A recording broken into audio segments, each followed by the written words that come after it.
Hello friends, welcome to Ajit study centre. तो आज के इस वीडियो में हम लोग समीकरण बनाने के लिए सीखेंगे। तो चलिए शुरू करते हैं आज के इस वीडियो को।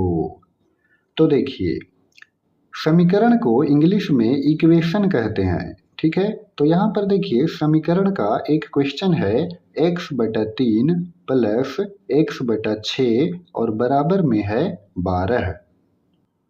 तो इसको हमें सॉल्व करना है। तो कैसे सॉल्व करेंगे देखिए, तो बीच में है बराबर का चिन्ह। तो जब बीच में बराबर का चिन्ह है तो बराबर के जो बायां तरफ जो लिखा हुआ है ना, वो हो गया LHS यानी कि लेफ्ट हैंड साइड। इसको हिंदी में कहेंगे बायां पक्ष। और जो बराबर के दाहिना तरफ है वो हो गया RHS यानी कि राइट हैंड साइड। इसको कहेंगे दायां पक्ष। ठीक है, तो अब आइए यहाँ पर हम सॉल्व करते हैं। तो देखिए, जब बीच में बराबर है मतलब ये समीकरण है, तो या का चिन्ह देंगे। अब यहाँ देखिए कि x है यहाँ भी और यहाँ पर भी क्या है, x है ना। तो कहने का मतलब है कि ABCD का जो 26 लेटर होता है, जो 26 अक्षर होता है वर्णमाला का, वो क्या होता है, तो वो होता है चर पद। और जो सिर्फ डिजिट होता है, अंक होता है, वो होता है अचर पद। तो यहाँ पर देखिए, ये दोनों का जाति सेम है ना, ये सजातीय है। तो इसको हम यहाँ पर सॉल्व करेंगे। तो यहाँ पर कैसे सॉल्व करेंगे, तो यहाँ पर देखिए ये प्लस का चिन्ह है, मतलब कि ये दोनों है यहाँ पर भिन्न का जोड़ में। तो भिन्न का जोड़ बनाएंगे। ठीक है, तो x/3 और प्लस में x/6 है। तो ये भिन्न का जोड़ है तो हरों का एलसीएम लेंगे। तो हर में है 3 और 6, तो 3 और 6 का एलसीएम कितना हो जाएगा, 6 हो जाएगा। तो अब क्या करेंगे कि 3 से भाग देंगे 6 में, तो 3 दूनी 6, 2 बार में कटेगा और 2 का गुणा करेंगे x में, तो ये हो गया 2x और प्लस। फिर क्या करेंगे कि इस 6 से भाग देंगे इस 6 में, तो 6 एकम 6, एक बार में कटेगा और 1 का गुणा करेंगे x में, तो ये हो गया x और इधर हो गया RHS में 12। अब यहाँ देखिए 2x और यहाँ पर x है, यानी कि यहाँ पर 1 छिपा हुआ, यानी कि यहाँ पर एक x है। तो जोड़ देंगे तो ये हो जाएगा 3x और बटा में 6 और बराबर में कितना, 12। चलिए, तो अब हम क्या करेंगे यहाँ पर, तो अब ये हो गया क्रॉस मल्टीप्लिकेशन, है ना, यानी कि ये तिरछा गुणा करेंगे। तो तिरछा गुणा कैसे करेंगे देखिए, 3x का गुणा करेंगे इधर, तो इधर है कुछ नहीं है, तो कुछ नहीं है, तो देखिए अंश में 12 है तो हम यहाँ पर 1 लिख सकते हैं। ठीक है, तो अब यहाँ क्या करेंगे कि 3x का गुणा 1 में, तो यहाँ हो गया 3x गुणा 1 और बराबर में 12 का गुणा 6 में। ठीक है, तो 3x एकम हो गया 3x और बराबर में 12 छके 72। तब क्या करेंगे कि x का मान निकालेंगे, तो x बराबर ये हो गया 72 और बटा में ये जो 3 है वो आ गया। अब यहाँ पर देखिए ये 72 और यहाँ पर बटा में 3, इसको काट दीजिए, तो 24 दिया होता है 72। तो इस तरह से x का मान निकल गया हमारा 24 और यही 24 हो गया हमारा आंसर। ठीक है,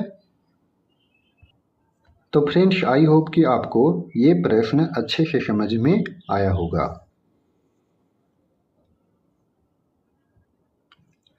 तो अब हम आते हैं दूसरा क्वेश्चन में। तो यहाँ पर देखिए दूसरा क्वेश्चन क्या है, तो दूसरा क्वेश्चन है 2x-5 बटा में 3 और बराबर में 7। तो अब यहाँ पर देखिए ऊपर में देखिए यहाँ पर LHS का अंश में 2x-5 है और बटा में है 3 और RHS में है 7। अब यहाँ पर देखिए कि ये जो 7 है अकेला है, यानी कि अंश में 7 है, तो हम यहाँ पर 1 लिख सकते हैं हर में। ठीक है, तो अब हम क्या करेंगे, इसको क्रॉस मल्टीप्लिकेशन मतलब कि तिरछा गुना करेंगे, है ना। तो 2x-5 का गुना 1 में करेंगे तो इतना ही होगा, 2x माइनस में 5 होगा और बराबर में 7 का गुना करेंगे 3 में, तो यहाँ लिख दिए 7 गुणा 3। अब यहाँ पर 2x-5 हो गया और 7 तिया हो गया 21। तो इस तरह से अब इसको सॉल्व कीजिए, तो यहाँ हो गया 2x और फिर बराबर क्या करेंगे यहाँ पर LHS में जो -5 है इसको हम भेजेंगे RHS में, तो चिन्ह परिवर्तन होगा।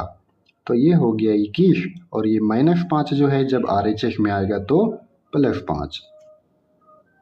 तो इस तरह से यहाँ पर हो गया 2x बराबर 21 और 5 हो गया 26।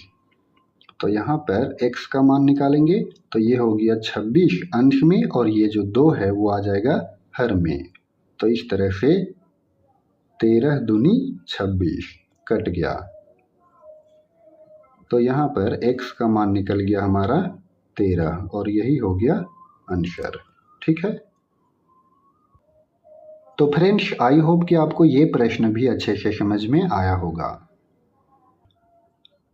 तो चलिए अब हम आते हैं तीसरा सवाल में। तो यहाँ पर देखिए ये LHS है और ये 9 RHS है। तो देखिए LHS में है x - 2 बटा में 3 और प्लस है x + 1 और बटा में 6। तो यहाँ पर देखिए इसको हम क्या करेंगे भिन्न का जोड़। देखिए तो भिन्न का जोड़ करेंगे तो यहाँ पर क्या हो गया हरों का LCM लेंगे तो 3 और 6 का LCM हो जाएगा 6। ठीक है। अब यहाँ पर 3 से हम भाग देंगे 6 में तो 3 दूनी 6 यानी कि 2 बार में कटेगा। तो यहाँ पर हम 2 से गुणा करेंगे x - 2 को।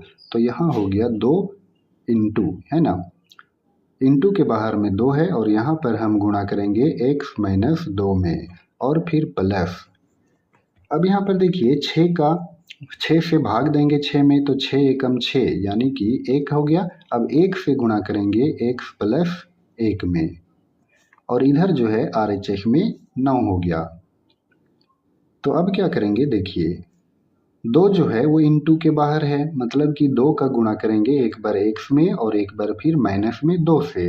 तो 2 का गुणा करेंगे x में तो ये हो गया 2x, फिर माइनस है, फिर 2 का गुणा 2 में तो 2 दूनी 4, फिर प्लस 1 का गुणा x में करेंगे तो x हो गया और फिर प्लस प्लस होता है प्लस। तो 1 एकम हो गया 1 और बटा में हो गया 6 और बराबर हो गया 9। तो इस तरह से देखिए यहाँ 2x है और यहाँ पर x है यानी कि ये दोनों जो है x के टर्म में है तो ये 2x प्लस में और x भी प्लस में, तो जोड़ देंगे तो 2x और यहाँ पर है 1x तो ये हो गया 3x। और फिर यहाँ पर देखिए ये माइनस में 4 अचर पद में देखिए माइनस में 4 और प्लस में 1 तो माइनस प्लस माइनस तो घटा देंगे। ठीक है। तो यहाँ हो गया 4 में 1 घटाएंगे तो 3 बचेगा और बड़ा का चिन्ह यहाँ पर माइनस है इसीलिए यहाँ पर माइनस में 3 हो गया और बटा हो गया 6 और बराबर 9। चलिए तो अब हम यहाँ पर करेंगे तिरछा गुणा। तो इधर देखिए कुछ नहीं है तो एक हम लिख भी सकते हैं नहीं भी लिख सकते हैं। तो यहाँ हो गया 3x - 3 और बराबर 9 का गुना 6 में करेंगे तो चलिए गुना कर देते हैं एक बार 9 गुना 6। तो यहाँ पर हो गया 3x माइनस में 3 और 9 छक्के होता है 54। ठीक है। तो यहाँ पर देखिए ये 3x और बराबर यहाँ लिखेंगे 54। अब देखिए LHS में है -3 तो RHS में जाएगा तो ये हो जाएगा प्लस में 3 तो 3x बराबर 54 और 3 हो जाएगा 57। तो अब हम यहाँ पर निकालेंगे x का मान। तो x बराबर ये हो गया 57 और बटा में आ गया 3 तो ये काट दीजिए इसको 19 या 57। तो इस तरह से x का मान हो गया 19 और यही हो गया हमारा आंसर। ठीक है। तो फ्रेंड्स आई होप कि आपको ये तीनों प्रश्न अच्छे से समझ में आया होगा। अगर आपको ये प्रश्न समझ में नहीं आया तो आप इस वीडियो को दोबारा देखिए, आपको अवश्य ही समझ में आएगा। तो अगर आपको ये वीडियो पसंद आया हो तो आप इस वीडियो को लाइक करें और चैनल पर नए हों तो चैनल को सब्सक्राइब जरूर करें। इस वीडियो को अपने दोस्तों के साथ शेयर करना ना भूलें। धन्यवाद।